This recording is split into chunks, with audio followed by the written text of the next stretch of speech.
দেশের বাইরের কোনো ছেলেকে পছন্দ? দেশের বাহিরে কোনো ছেলেকে না। অনেকে যে আছে বিটিএস বা কোরিয়ান ছেলে পছন্দ, চাইনিজ ছেলে পছন্দ, আপনার? না, আমি একটা মানুষ, বাংলাদেশের মানুষের পছন্দ হবে কেন বাইরের দেশে চাইনিজ কোরিয়ান এগুলো?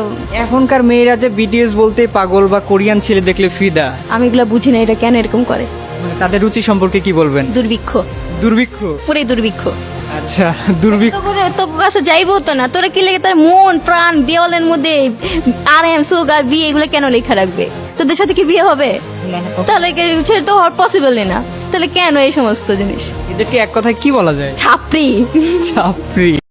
এই কিউট সিম্পল আপার জন্য আর্মিদের কাছে 2 লাইন তো আশা করাই যায় অবশ্যই। আপা তো অনেক স্মার্ট, আপা অন্য কোনো দেশের ছেলেদের লাইক করে না, দ্যাটস গুড। কিন্তু আপা বিটিএস আর্মিদেরও লাইক করে না আই থিঙ্ক, অ্যান্ড বিটিএস মেম্বারের লাইক করে না। কিন্তু আপা বিটিএস অল মেম্বারের নামই জানে। আসলে ছাপড়ি তা তো বোঝাই যাচ্ছে।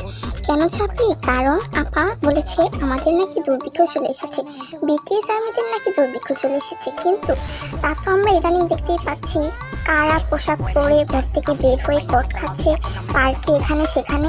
তো আপার জন্য কিছু সুন্দর 2টা লাইন অবশ্যই আমাদের মুখ থেকে আসে। সো আপা, আপনারা ঘর থেকে বের হওয়ার আগে পোশাকটা ঠিকমতো পরিবর্তন করে তারপরে বিটিএস আর্মিদের পিছনে না হয় লাগতে আসেন, কারণ এসব পোশাক নিয়ে তো আর বিটিএস আর্মিদের পিছনে লাগা যায় না, বুঝেন নাই?